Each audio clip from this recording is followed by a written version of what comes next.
Olá a todos, meu nome é Monice e esse é o último vídeo de uma série de 5 vídeos sobre as políticas linguísticas da Rússia. E hoje, mais especificadamente, a gente vai falar sobre as políticas linguísticas externas. Esse é um trabalho da disciplina de Política Linguística do Centro de Comunicação e Expressão da UFSC, ou mais especificadamente do curso de Letras Português. Então, hoje a gente vai analisar como que a Rússia ela projeta o seu poder através da língua. E também quando a gente fala em política linguística externa, a gente está falando de um esforço de um país para expandir ou manter sua língua para além de suas fronteiras. Então, a gente vai pensar em por que a Rússia faz isso, quais são as políticas que ela usa para fazer essa expansão da língua.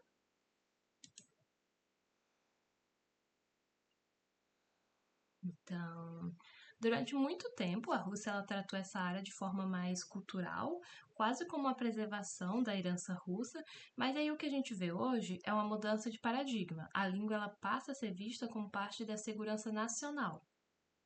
E aí o documento que guia essa virada é justamente o conceito de política externa da Federação Russa, aprovada pelo Putin em 2023. E é com base nele que a gente vai entender por que a Rússia tem colocado a defesa e a expansão da língua russa no centro da sua atuação internacional. Então, trazendo um pouco do contexto histórico, né? Para a gente entender o presente, a gente precisa olhar para o passado da diplomacia russa e para a evolução do próprio léxico. Durante o século XVIII e XIX, no Império Russo, a Rússia era uma importadora cultural. A elite falava francês e muitos conceitos diplomáticos entraram na língua como empréstimos. Então, o vocabulário das relações internacionais era profundamente ocidentalizado. E aí, já no século XX, com a União Soviética, isso muda novamente. A cortina de ferro, ela cria um isolamento que influenciou até o ensino das línguas. Então, ele passa a ter métodos mais rígidos, focado em gramática e tradução e pouco contato com falantes nativos. E aí, chegando no século XXI, em que a postura é praticamente invertida dessas, agora a Rússia ela fala em soberania cultural e ela vê a língua como forma de resistir ao que chama de neocolonialismo ocidental. Os estudos, os estudos mais recentes mostram justamente isso.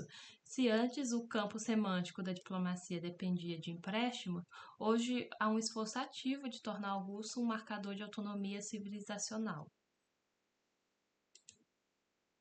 E aí, é, ainda no slide anterior, né, o documento de 2023, assinado por Putin, ele vai justamente rejeitar explicitamente a hegemonia ocidental e colocar o russo como língua portadora de valores que a Rússia pretende exportar para o mundo, né? E aí aqui tratando já de um dos pilares da política linguística externa, é esse conceito de um mundo russo. E aí, o que é o mundo russo? Aqui a ideia central é que a fronteira da lealdade não é geográfica, mas linguística. Então, o Estado russo ele vai definir como prioridade a proteção dos compatriotas vivendo no exterior. E o termo compatriotas ele não é um termo apenas étnico. Ele muitas vezes o critério principal é a língua. Então, ser falante de russo é, para a política externa, ser parte de uma comunidade que merece proteção. O documento de 2023 afirma que a Rússia deve defender os direitos desses falantes contra a discriminação e até contra uma certa russofobia. Essa é uma justificativa recorrente em discursos oficiais e até intervenções diplomáticas. Além disso, existe uma política ativa de incentivo ao retorno de russófonos que se sintam ameaçados ou excluídos no exterior. Então, em conclusão, né, a língua ela se transforma numa fronteira simbólica, onde houver falantes de russo, há um interesse direto da Rússia. E aí isso amplia a esfera de influência do país e também legitima algumas ações no cenário internacional.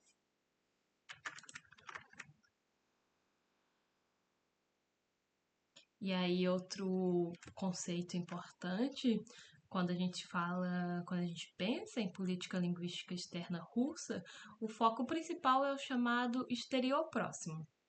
Ou seja, as antigas repúblicas soviéticas. Essa região ela é tratada como prioritária porque, historicamente, o russo funcionou como língua de comunicação interétnica entre os povos muito diferentes. Então, a Rússia ela busca manter esse papel.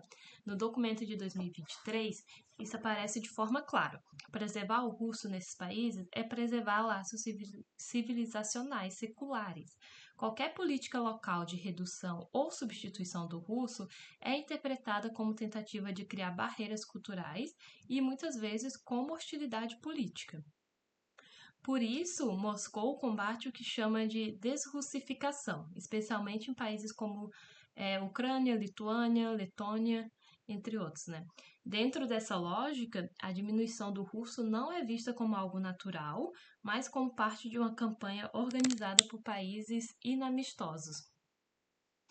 Junto com isso, a Rússia ela investe fortemente na expansão de escolas e universidades e centros culturais, principalmente na Ásia Central e regiões que ela tem interesse, né?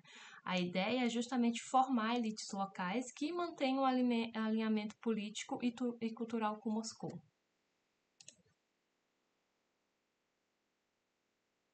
E aí, junto com essa expansão, de escolas e universidade, a gente entra no ponto que é o BRICS. Saindo do conflito direto e passando para o campo de cooperação, a gente tem a chamada diplomacia científica. A Rússia ela percebe que para manter sua relevância internacional, ela precisa fortalecer o russo também como língua de ciência e tecnologia. Por isso, há uma mudança nas metodologias de ensino. Sai o foco exclusivo na gramática tradicional e entra uma abordagem mais comunicativa, voltada para pesquisa, inovação e circulação acadêmica.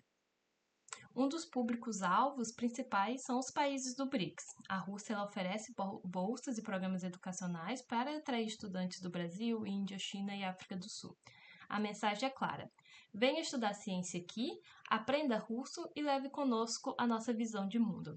Além disso, além dessa promoção dessas bolsas, a outra característica da política externa russa no meio acadêmico é justamente um esforço forte na área de linguística computacional.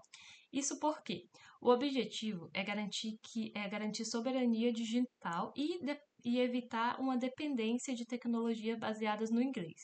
Investir em NLP, ou processamento de linguagem natural, para o russo é, portanto, uma estratégia geopolítica. E aí a gente entra justamente nesse campo da guerra da informação e mídia.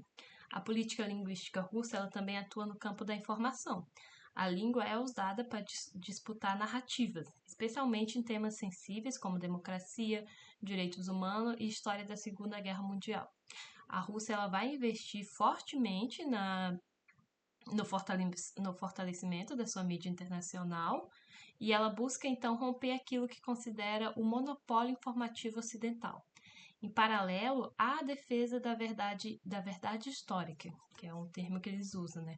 Que é um elemento recorrente na retórica oficial, que é justamente a ideia de que é preciso combater a reinterpretação da vitória soviética contra o nazismo. E aí, outro ponto estratégico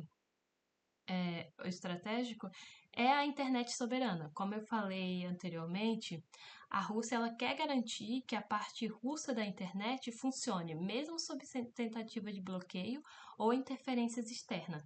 Aqui, a língua e a tecnologia aparecem juntas como instrumento de segurança e identidade. Então, em conclusão, com o que a gente veio conversando até agora, a gente pode concluir que a política linguística externa da Rússia ela é híbrida. E isso é uma conclusão que a gente teve desde o primeiro vídeo, né? Ela tem um aspecto muito defensivo, que é proteger falantes de russos no exterior, proteger o russo dentro do país, fazer essa russificação, a Rússia como o russo como língua do povo russo, como língua de identidade, e aí o outro aspecto é o aspecto ofensivo. Ela quer expandir a influência por meio de educação, da ciência e da mídia. A Rússia ela vai ver então a língua como o pilar de um mundo multipolar. Ao reforçar o russo como língua internacional, ela tenta afirmar seu próprio modelo de valores e de desenvolvimento frente ao Ocidente.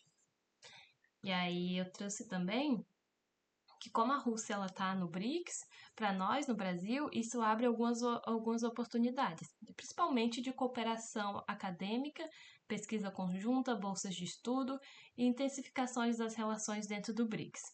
E aí compreender essa estratégia nos ajuda a ler de forma mais crítica tanto a política externa russa quanto as disputas globais por narrativas e influências.